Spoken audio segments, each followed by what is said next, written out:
My name is Violet, and today is my 18th birthday. Growing up with divorced parents who barely noticed me, I was mainly raised by my grandmother, who left me her house when she passed. I thought my family finally remembered me when they threw a surprise party. Instead, they handed me an eviction notice laughing as they said, "We need your house more than you do." If you're watching this, please like and subscribe and let me know in the comments. If you've ever had family betray you just when you thought they finally cared. I was always the responsible one, even as a child. While other kids my age were hanging out at the mall or going to parties, I was studying, working part-time jobs, or helping my grandmother around the house. My parents divorced when I was 7 years old, and neither of them seemed particularly interested in taking me with them as they built their new lives. My mother, Amanda, quickly remarried Greg, a financial analyst with expensive tastes and a cold demeanor. Greg never liked me much. He would smile politely when my mother was looking, but his eyes remained distant and calculating. I could tell he saw me as a financial burden, another mouth to feed. That wasn't his responsibility. They lived in a modern condo downtown with sleek furniture and pristine white carpets that seemed to silently scream, "Children not welcome here." My father, David, took a bit longer to remarry, but when he did, he chose Stephanie, a woman 15 years his junior, who seemed more interested in his wallet than his personality. Stephanie was always dressed impeccably, her nails perfectly manicured, her blonde hair expertly highlighted. She would pinch my cheeks too hard when we met and call me sweetie, in a voice that dripped with insincerity. Their house was a showcase of their status, a suburban palace with rooms that looked like they were designed for a magazine spread rather than for living. Neither home felt like mine. I was shuttled between them on holidays or special occasions, but mostly I lived with my grandmother, in her modest two-story house on Maple Street.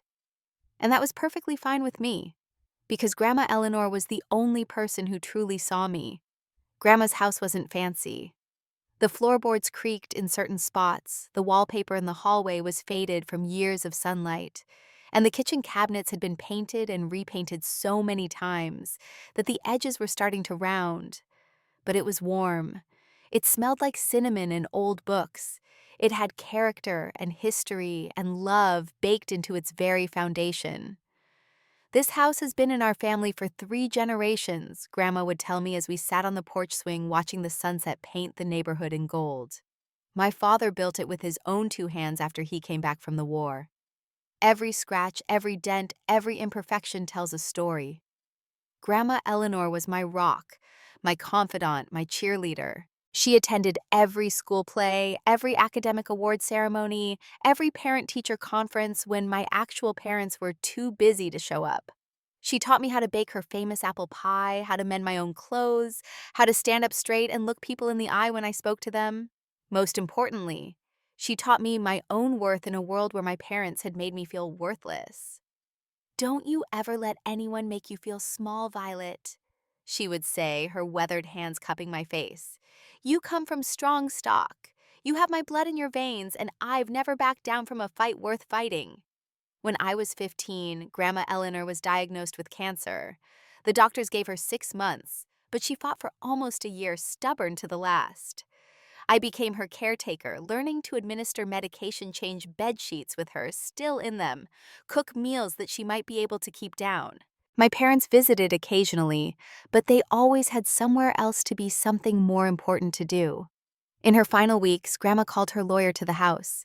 They spent hours in her bedroom with the door closed while I nervously paced the hallway. When the lawyer finally left, he gave me a sad smile and a gentle pat on the shoulder. "Your grandmother is a remarkable woman," he said, "and she loves you very much." 3 days later, Grandma Eleanor passed away peacefully in her sleep, holding my hand. At her funeral, I stood alone at the front, while my parents sat together with their new spouses, uncomfortable in their grief, checking their watches. After the service, the same lawyer approached me with a thick envelope. "Your grandmother asked me to give you this when you turn 18, he explained. "But she also wanted me to tell you now that the house is yours. She's left it to you in her will with the stipulation that you can take full ownership when you turn 18. Until then, it's held in a trust, but you can continue living there." I was stunned. My parents standing nearby looked equally surprised, and something else flickered across their faces too quickly for me to identify. She left the house to Violet. My mother asked, her voice unnaturally high. The entire house, yes, the lawyer confirmed. It was very important to Eleanor that Violet would always have a home. That evening, as I sat alone in what was now my house, surrounded by memories of Grandma, I cried for hours. Not just from grief, but from gratitude. Even in death, my grandmother was taking care of me, protecting me. I made a silent promise to her that I would honor her gift by taking care of her home just as she had. I had no idea then that my parents and their spouses were already making plans of their own. In the 3 years since Grandma Eleanor's death, I'd made the house truly mine while preserving her memory in every corner. I'd maintained her garden of heirloom roses, kept her antique furniture polished, and made sure the old plumbing and electrical systems were regularly serviced, even when it meant picking up extra shifts at the cafe where I worked after school. The house was my sanctuary and my responsibility. I paid the property taxes from the modest trust fund Grandma had set up, learned basic home repairs from YouTube videos, and kept everything in order. I was determined to prove that Grandma's faith in me wasn't misplaced. My day-to-day life had fallen into a steady rhythm. I would wake up early, make coffee in Grandma's percolator study for an hour before school, then walk the 8 blocks to Washington High, where I maintained a 4.0 GPA. After school, I'd work at Riverside Cafe until closing, come home, do homework, and collapse into bed only to repeat the cycle the next day. It wasn't easy being essentially on my own at 17, but I had Jessica. We'd been best friends since 3rd grade when she punched Tommy Wilson for making fun of my secondhand clothes. Jessica was fierce loyal and the only person who truly understood my situation. "Your parents are idiots," she'd declare bluntly, as we sat on my porch swing, the same one where Grandma and I used to watch the sunset. "Who wouldn't want you? You're like the most responsible, smartest person I know." Jessica's family had practically adopted me over the years. Her mom, Mrs. Rodriguez, was always sending her over with containers of homemade food, insisting I was too skinny. "Growing girls need protein," she'd say through Jessica, who would roll her eyes but dutifully deliver the food. At school, I had found an unexpected ally in Mr. Wilson, my AP government teacher. He had noticed my interest in law and justice, how I always had questions about the legal cases we studied in class. "You have a mind for law, Violet," he told me after I aced his midterm exam. "Have you considered pursuing it after graduation?" I had, actually. Something about the structure of legal arguments, the precision of language, the protection that knowledge of the law could provide appealed to me deeply. Perhaps it was because of how Grandma's lawyer had been able to ensure I had a home when my own parents would have left me adrift. "I've thought about it," I admitted, "but law school is expensive." "There are scholarships," Mr. Wilson said. "With your grades and personal essay, you'd be a strong contender. I'd be happy to help with applications, recommendation letters, whatever you need." His belief in me meant more than he could know. Between Jessica, Mrs. Rodriguez, and Mr. Wilson, I had created a chosen family that supported me in ways my biological relatives never had, which is why it was so confusing. When in the months leading up to my 18th birthday, my parents suddenly started showing interest in my life. It started with my mother calling more frequently, asking about the house in a casual way that somehow felt forced. "How's the old place holding up?" she'd ask. "That roof must be getting pretty old by now." My father began stopping by unannounced, wandering through the rooms with a contemplative look on his face. "Real estate in this neighborhood has really skyrocketed," he commented, once running his hand along Grandma's oak banister. "This place must be worth 3 times what it was when your grandmother bought it." Their spouses came too. Greg asking detailed questions about the property taxes, the utility costs, whether I'd had the foundation checked recently. Stephanie admiring the original hardwood floors, the vintage light fixtures, wondering aloud how much they might be worth to the right buyer. Something about their sudden interest made me uneasy. But I pushed the feeling aside. Maybe they were finally recognizing that I was becoming an adult. Maybe they were trying in their awkward way to be more present in my life before I officially came of age. Jessica wasn't convinced. "They're circling like vultures," she said one evening as we did homework at my kitchen table. Why are they so interested in the house all of a sudden? They're my parents, I said, though, without much conviction. Maybe they're just trying to help. Jessica fixed me with her no-nonsense stare. Violet, when have they ever just tried to help you before? I had no answer for that. The week before my birthday, the calls and visits increased. My mother invited me to dinner at her place, something that had happened perhaps 3 times in the past 3 years. My father asked if I needed help with any house stuff before I turned 18. Everyone was being so nice, so interested, that despite my misgivings, a small childish part of me began to hope. Maybe they really did care. Maybe my birthday would mark a new chapter in our relationship. I should have known better. The morning of my 18th birthday dawned bright and clear. I woke early as usual, but allowed myself the luxury of lingering in bed, staring at the ceiling, and thinking about Grandma Eleanor. I made it, Grandma, I whispered to the empty room. 18 years old, just like you wanted. The house is still standing, and so am I. I finally dragged myself out of bed and went through my morning routine, pausing to look at the calendar where I'd circled today's date months ago. There was a letter waiting for me in a lawyer's office downtown, the one Grandma had instructed to be given to me when I turned 18. But I decided to wait until after school to pick it up. My phone buzzed with birthday messages from Jessica and a few other friends, but nothing from my parents. I told myself it didn't matter. I was used to them forgetting. So I was surprised when, just as I was leaving for school, my phone rang and my mother's name flashed on the screen. "Happy birthday, Violet!" she exclaimed when I answered, her voice unusually cheerful. "My big girl 18 already. Listen, Greg and I want to do something special for you tonight. A little birthday dinner at our place. Nothing fancy, just family." I was so shocked that it took me a moment to respond. Sure. What time?" 7 o'clock. Oh, and your father and Stephanie will be there too. We thought it would be nice to have everyone together for once."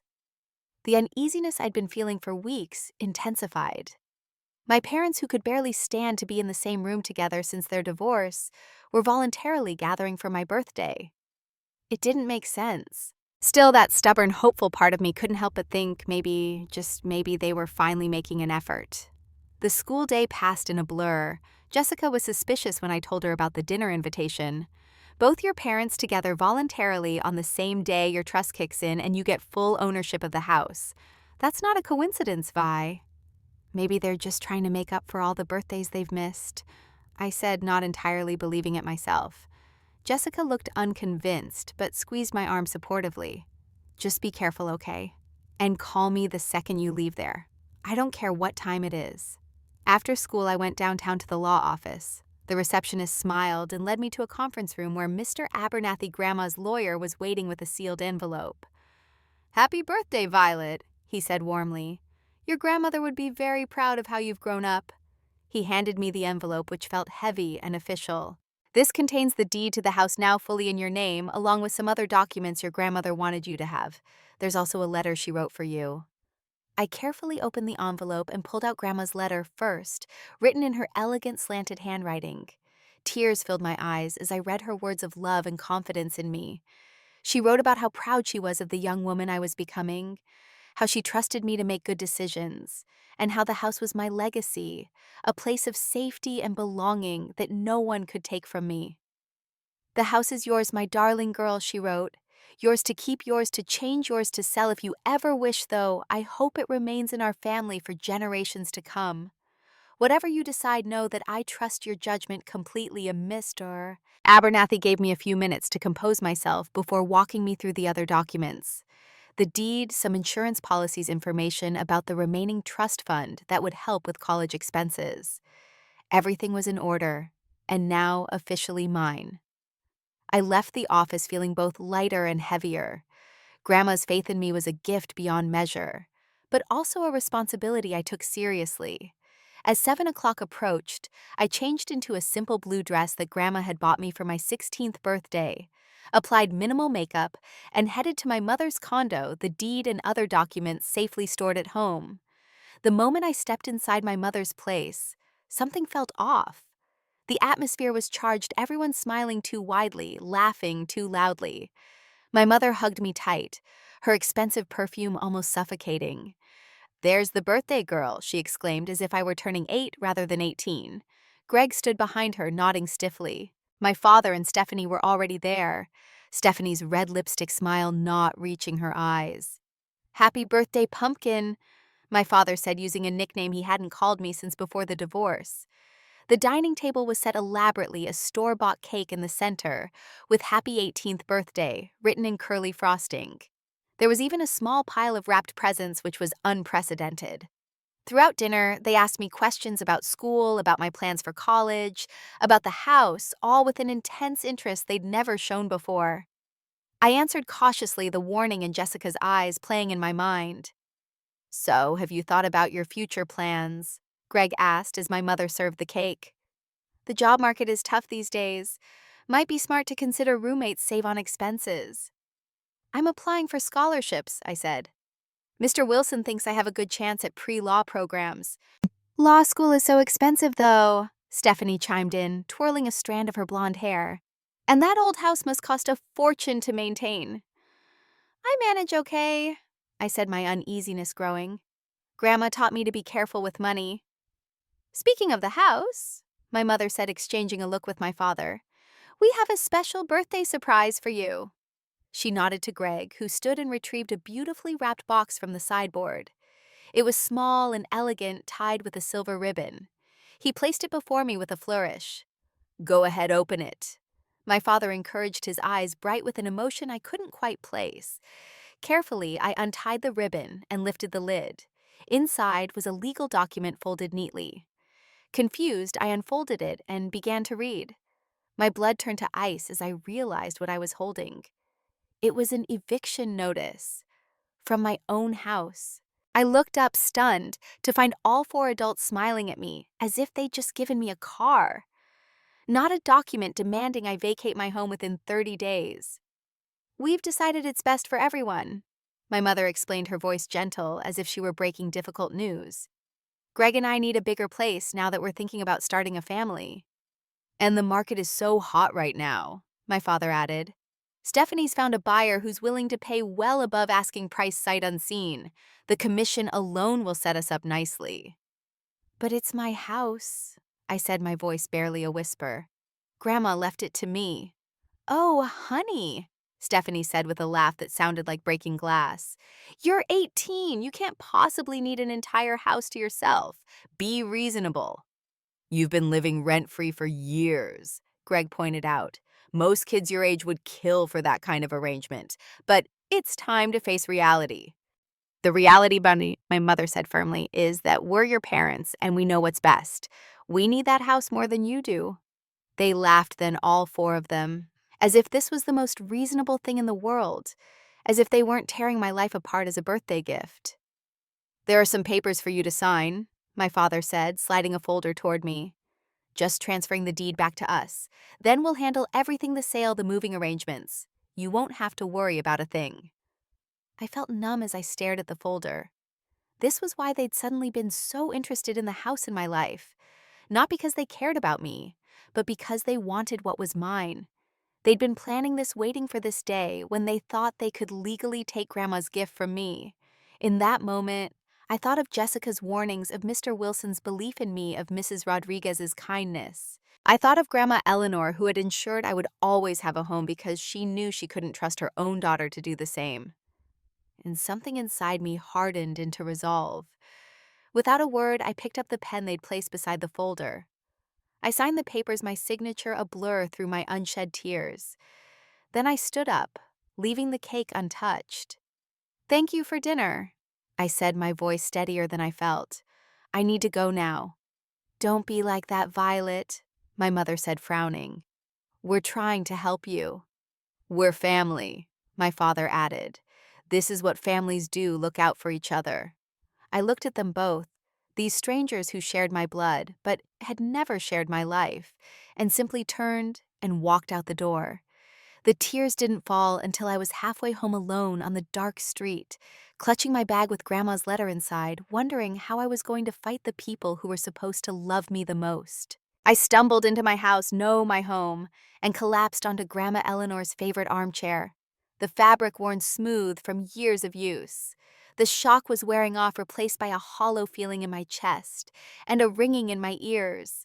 I couldn't process what had just happened, couldn't believe that my own parents had plotted to take away the only secure thing in my life as a birthday gift. With shaking hands, I pulled out my phone and called Jessica. Vi, how was it? Her voice was immediately concerned, as if she could hear my unshed tears through the phone. They gave me an eviction notice, I managed to say before my voice broke, from my own house as a birthday present. What? Jessica's voice shot up an octave. Are you serious? I'm coming over right now. Before I could protest, she had hung up. 20 minutes later, she was pounding on my front door, her face flushed from running the 10 blocks from her house to mine. Tell me everything, she demanded, as she wrapped me in a fierce hug. So I did. I told her about the fake cheerfulness, the questions about the house, the beautifully wrapped box with an eviction notice inside. As I spoke, Jessica's expression shifted from shock to outrage. They can't do this, she said when I finished. It's your house. Your grandmother left it to you. They made me sign some papers, I admitted, shame washing over me. I was so shocked, I just wanted to get out of there. I didn't even read what I was signing. Jessica grabbed my shoulders. Listen to me, Violet. You need legal help. Right now. Do you still have the documents from your grandmother's lawyer? I nodded, retrieving the envelope I'd received earlier that day. Together, we spread the papers across the kitchen table, trying to make sense of the legal language. This deed is in your name, Jessica pointed out. And look here. It says explicitly that the property cannot be transferred without your voluntary consent for a period of 5 years after your 18th birthday. Hope flickered dimly. But I signed those papers. Under duress, Jessica insisted, and probably without full disclosure of what you were signing. That's coercion, and it's illegal. The next morning, instead of going to school, Jessica and I went to see Mr. Wilson. Though he taught government and not specifically law, he had a legal background, and I trusted him more than almost anyone. This is unconscionable, he said after hearing my story, his normally calm demeanor giving way to genuine anger. They're trying to manipulate and defraud you, Violet, but they won't get away with it. Mr. Wilson made a phone call to a former colleague, a family law attorney named Sarah Thompson. By that afternoon, we were sitting in her downtown office, surrounded by law books and the scent of strong coffee. Sarah was in her 40s with sharp eyes behind stylish glasses and an air of competence that immediately put me at ease. She listened without interruption as I recounted the previous night's events, taking occasional notes. "Let me see the documents," she said when I finished. She spent several minutes examining both the deed from my grandmother and the papers I'd signed at my parents' house. Finally, she looked up, a small smile playing at her lips. "Your grandmother was a very smart woman, Violet. These papers you signed, they have no legal standing whatsoever. The deed to your house contains multiple protections against exactly this kind of scenario." Relief washed over me, so powerful I felt lightheaded. So they can't take my house. Not only can they not take it, but what they attempted constitutes elder abuse by proxy and attempted property fraud. Sarah's voice was firm. Your grandmother anticipated something like this might happen. There's a clause here specifically prohibiting your parents from pressuring you to sell or transfer the property before you turn 23. She even named an independent trustee who must approve any transfer of ownership. She knew, I whispered, fresh tears stinging my eyes. She knew they would try something like this. Grandmothers often see things clearly, Sarah said gently. Now we have several options for how to proceed. The simplest would be to inform your parents that their scheme won't work and hope they back down. And if they don't, Jessica asked, her hand tight around mine. Sarah's expression hardened. Then we fight, and based on these documents, it's a fight we'll win. Over the next few days with Sarah's guidance, I learned more about property law than I ever thought possible. We discovered that my parents had already listed my house with a real estate agent, using forged documents, claiming they had power of attorney over my affairs. They had scheduled an open house for the following weekend without even informing me. They're moving fast because they know what they're doing is wrong, Sarah explained. They're hoping to complete the sale before you can mount any legal defense. What hurt the most wasn't the attempted theft. It was the realization that my parents saw me as nothing more than an obstacle to their financial gain. The house wasn't just property to me. It was my history, my security, my connection to the only person who had truly loved me. And they were willing to strip it away without a second thought. "What do you want to do, Violet?" Sarah asked after laying out our options. "We can file for an emergency injunction to stop any sale proceedings and then pursue legal action against your parents for fraud and coercion." I thought about it, remembering Grandma Eleanor's words. "Don't you ever let anyone make you feel small."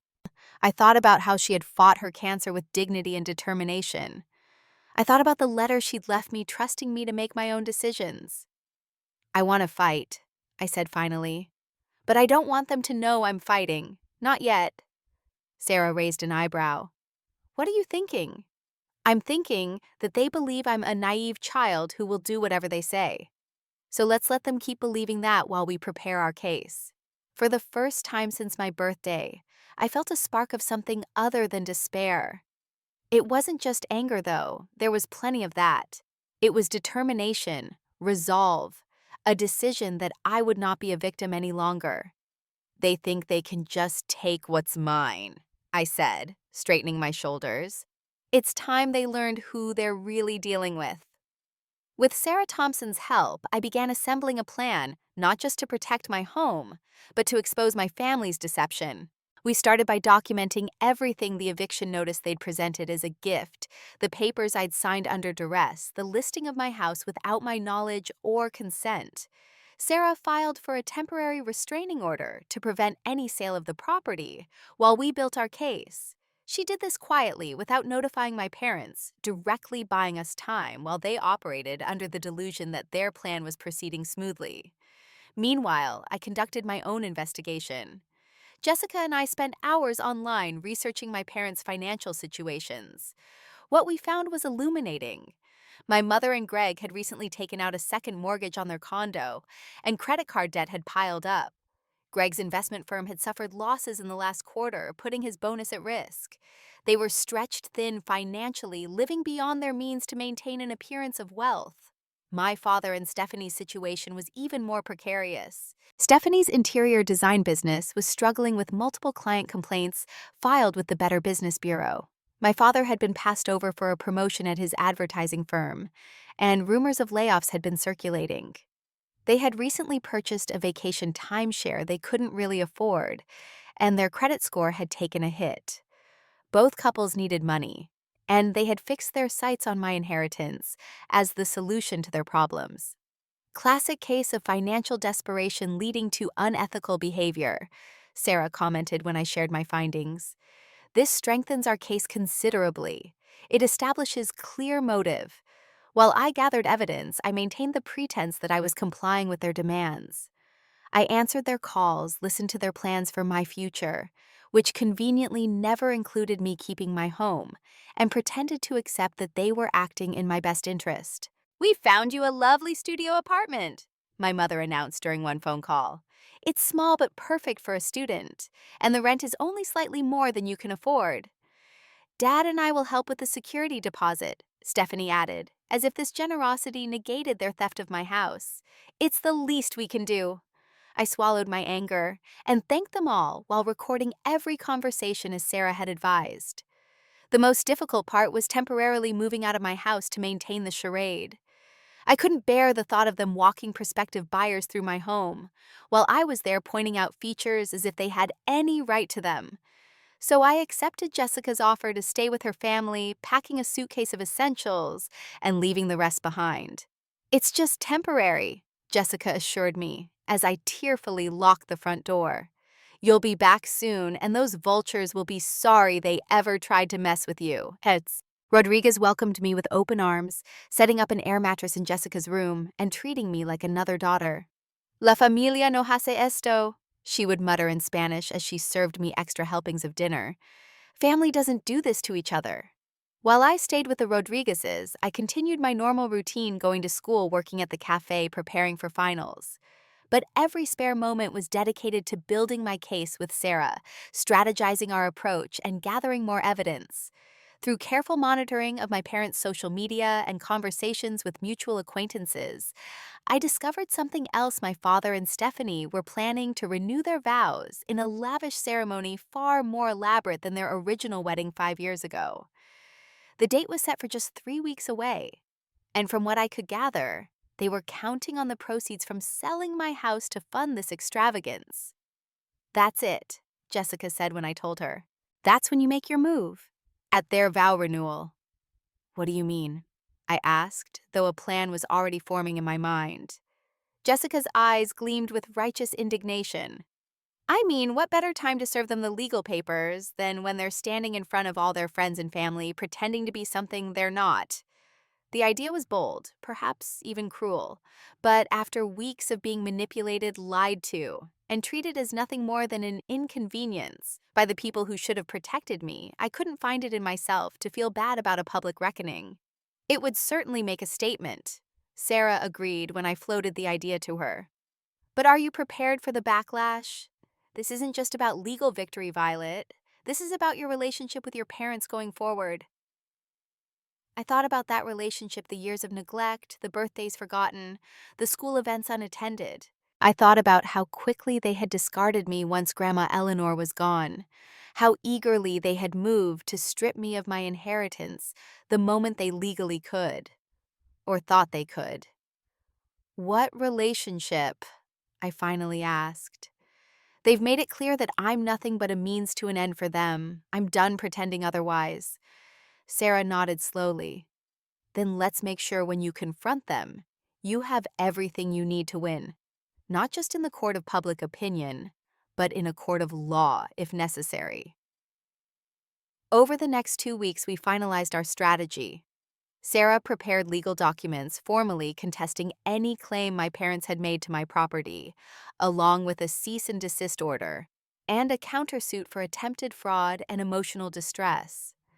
We compiled evidence of their financial motivations, their deceptive practices, and their violation of the terms of my grandmother's will. I received an invitation to my father, and Stephanie's vow renewal ceremony, addressed not to Violet but to David's daughter, a final subtle insult that solidified my resolve. The event was to be held at an upscale country club with a formal reception to follow. No expense spared for their public display of affection, all potentially funded by the theft of my future. The night before the ceremony, I lay awake on Jessica's air mattress, staring at the ceiling and thinking about Grandma Eleanor. I wondered what she would say if she could see what was happening. Would she be disappointed in me for planning such a public confrontation? Or would she understand that sometimes the only way to be heard is to speak loudly enough that you cannot be ignored? "I hope I'm doing the right thing, Grandma," I whispered to the darkness. As if in answer, a gentle breeze stirred the curtains by Jessica's open window, carrying the scent of roses, Grandma's favorite flower. I closed my eyes and finally drifted off to sleep, comforted by the feeling that wherever she was still looking out for me. The day of my father and Stephanie's vow renewal dawned clear and mild, as if even the weather was conspiring to give them their perfect day. I dressed with care in a simple but elegant navy blue dress, with a matching blazer professional enough to make a statement but appropriate for a wedding guest. I swept my hair into a neat updo and applied minimal makeup, wanting to look poised and mature, rather than like the child they still believed me to be. "You look like you're about to close a business deal, not attend a wedding," Jessica commented as I slipped on low heels. "In a way I am," I replied, checking that the folder containing Sarah's legal documents was secure in my leather portfolio. "Today is about finishing the business they started on my birthday." Jessica hugged me tightly. I wish I could be there to see their faces. "You'll hear all about it," I promised. "Sarah will be waiting outside in case things get complicated, and Mr. Wilson is attending as my guest since the invitation said +1.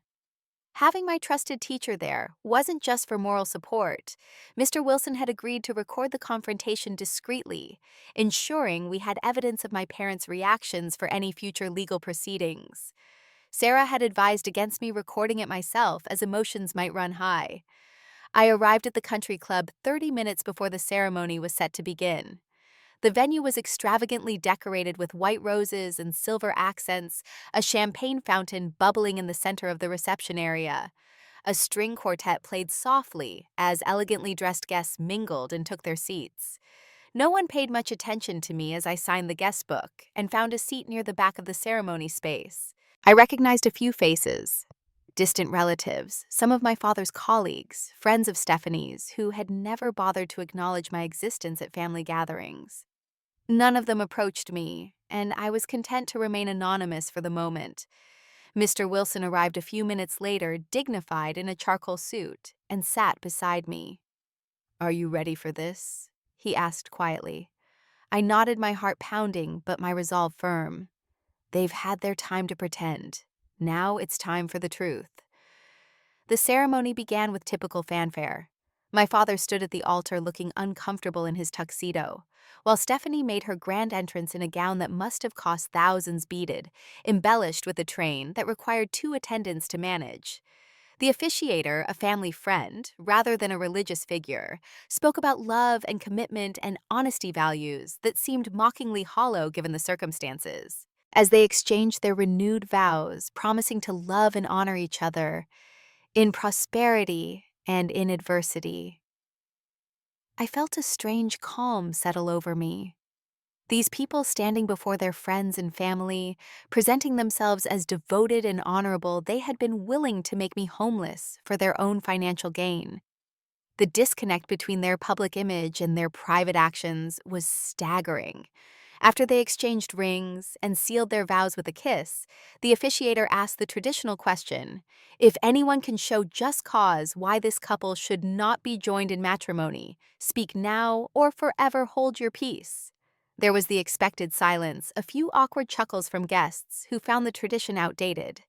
And then I stood up. All eyes turned to me, including my father's and Stephanie's, whose expressions shifted from surprise to alarm as they recognized me. "I don't object to the marriage," I said clearly, my voice carrying through the hushed space. "But I do object to how it's being funded." Murmurs rippled through the crowd as I walked confidently to the front, portfolio in hand. "Violet, what are you doing?" My father hissed, his face reddening. "This isn't the time or place." "It's exactly the time and place," I replied loud enough for everyone to hear. "Just like my 18th birthday was apparently the time and place for you to try to steal my inheritance." The murmurs grew louder. Stephanie's perfect smile had frozen on her face. "I'd like to make an announcement to all the guests here today."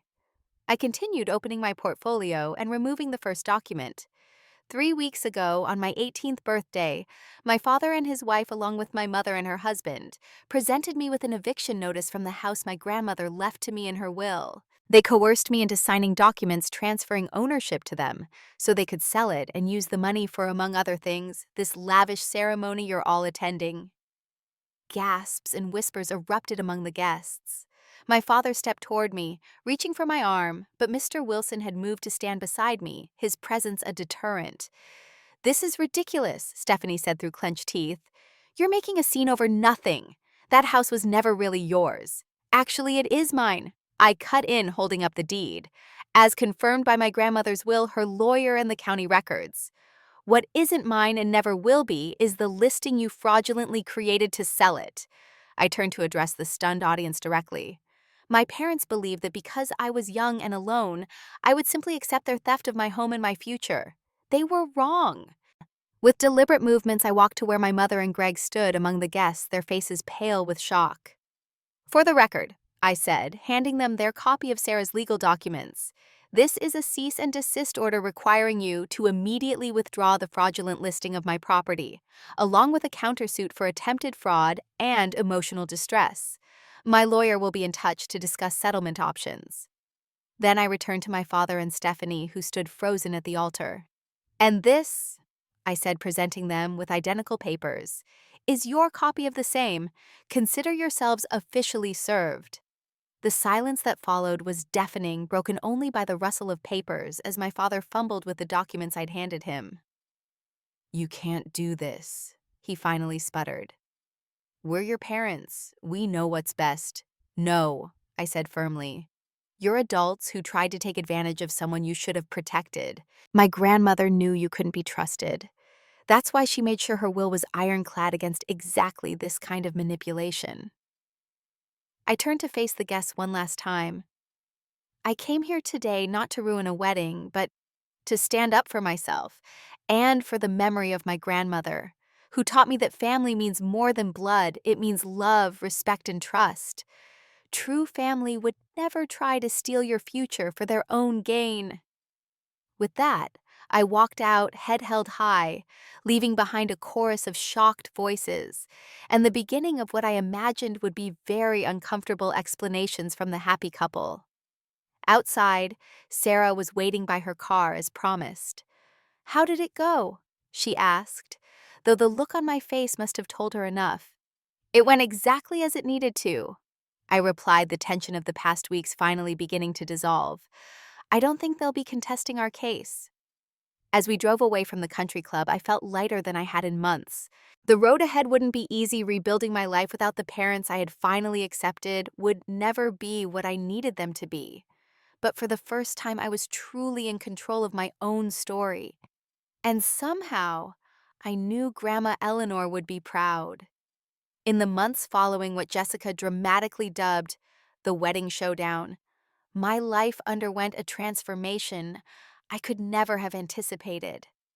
The immediate aftermath was chaotic as expected. My phone exploded with calls and texts not just from my furious parents, but from relatives and family friends who had witnessed the confrontation and wanted my side of the story. I directed all legal inquiries to Sarah and ignored the rest, focusing instead on reclaiming my home and my future. With Sarah's help, we secured a formal retraction of the fraudulent property listing within days. My parents, faced with overwhelming evidence of their deception and the public exposure of their scheme, had little choice but to comply with our demands. "They're trying to save face," Sarah explained during one of our meetings.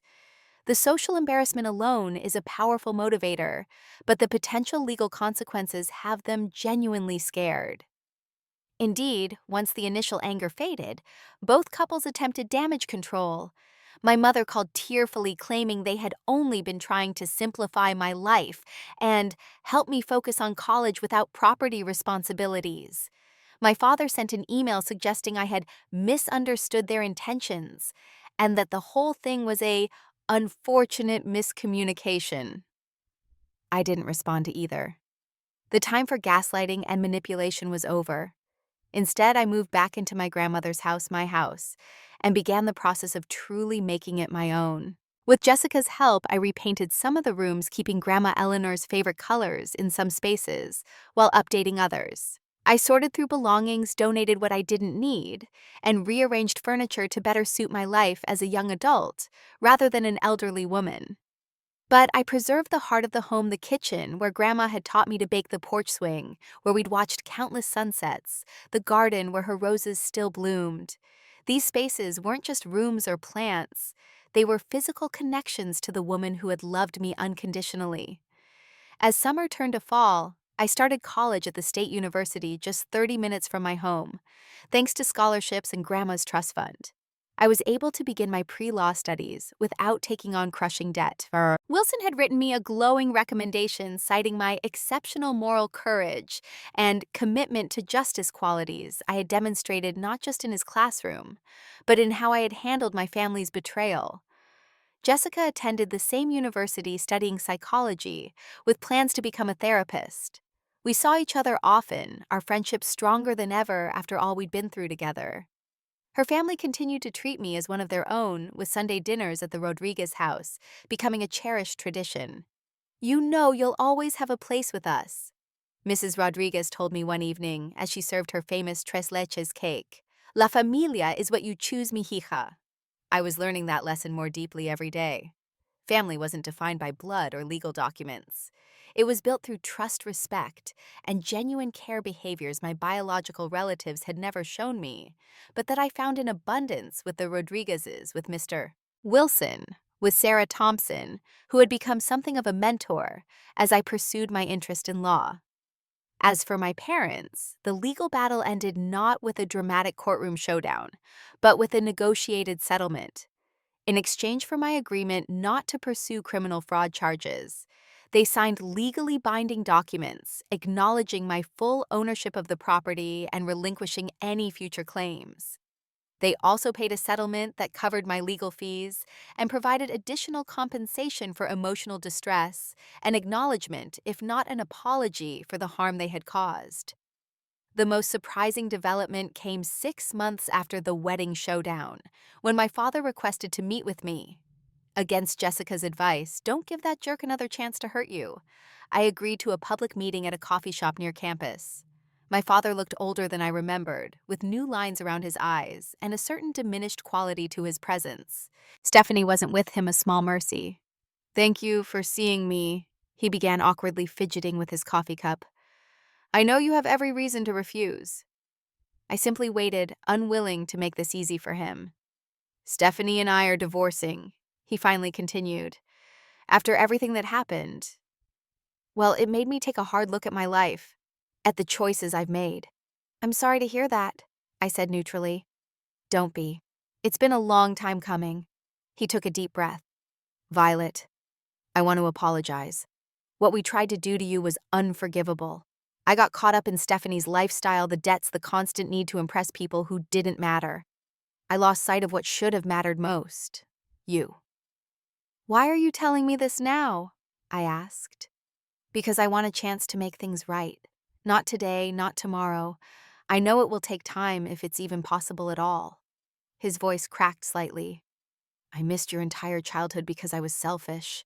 I don't want to miss your adulthood too. I studied his face, looking for signs of deception or manipulation. Instead, I saw only regret and a fragile hope. I can't promise anything, I said finally. But if you're serious about making amends, it will take actions, not words, and a lot of time.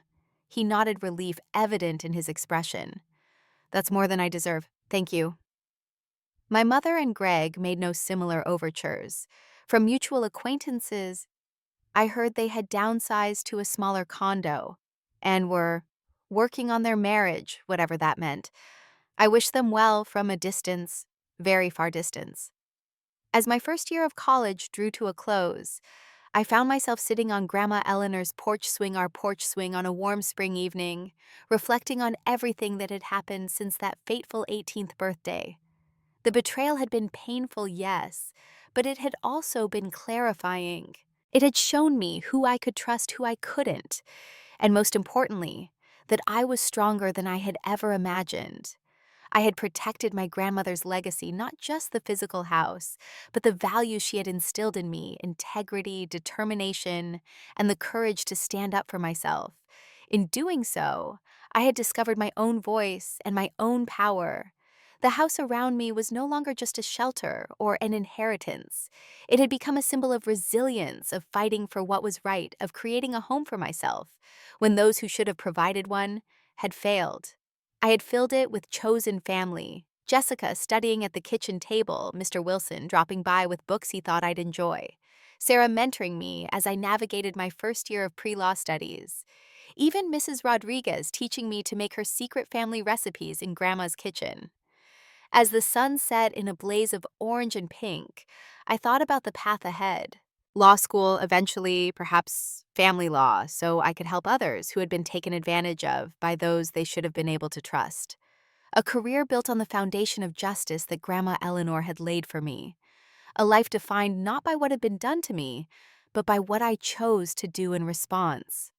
My phone buzzed with a text from Jessica. Study group still on for tonight. I smiled as I replied, absolutely, I'll make Grandma's brownies. Sometimes we have to lose the family we were born with to find the family we truly need. And sometimes standing up for ourselves is the most important step in that journey. If you've ever had to create your own sense of home or family, I'd love to hear your story in the comments below.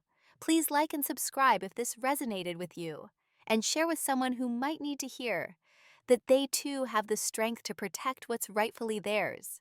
Thank you for listening, and remember, family is what you build, not just what you're born into.